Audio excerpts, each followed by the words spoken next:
Hey, what's happening? Welcome back to Any Vibes. Greg, we were just talking about the effect of Teddy, man. Meeting him at one of the Taking the City bashes, like he was a real cool dude, real chill, very gifted in his craft. You could tell he took it seriously. How did that impact you with him being murdered? Like moving forward with what you've been doing in the community within your urban area, like how did that impact you in being able to even move forward because that was such a personal loss? Yeah, man. It really caught us off guard, man. Because Teddy was, this young man was like my son. Bringing him into our home, and me and my wife just loving on this young man, and just seeing God just really do great things into him, man, was just absolutely amazing. When that happened, bro, it really just.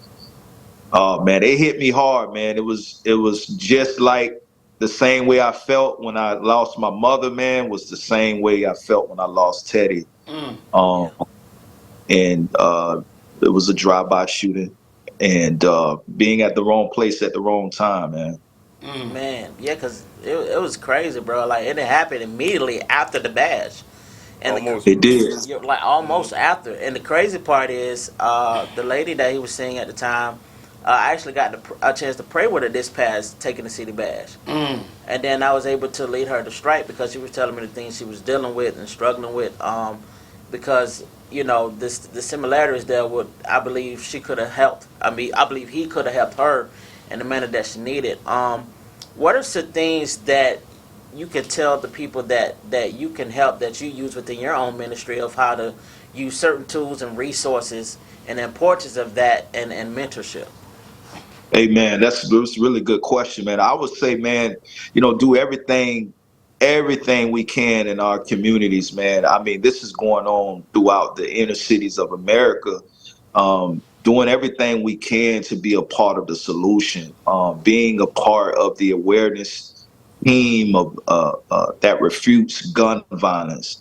Over the years, people they protest and do things like that. All those things are, they have its place, but if they're producing more destruction, then those things aren't going to help. So or what I mean by really being a part of the solution, I'm talking about being a part of something that's not destructive, something that's really, really coming up against gun violence, man. And I think that's very important. So what we started doing was we actually just started going into these neighborhoods and speaking to a lot of these families, and just really engaging with them through our discipleship process.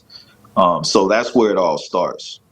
Hey, real quick, that made me think of something. While we were down there, we had the opportunity to view your headquarters, and it seemed like the Lord's positioned you guys in a way that some of those people in need of those resources and that education and that mentorship can come to you in a physical location and Yeah. receive certain things, even down to like somewhat like a food pantry and things like that. Yeah, so Difference. you just And hit it right so, on the head. how Yep. impactful has that been for what you're doing right now? Oh man, you just hit it right on the head. That's exactly the method. Because one of the things that we found out in urban communities, and this is literally all across the board, all over America, that relationship building is very important. And how we build relationship with people who wouldn't typically come to church or want to hear the gospel, Mm. meeting the needs, providing resources. And so people are coming through our doors for resources, and it's the perfect opportunity after we build relationships with them to really connect with them and show them that we're here for them as a family.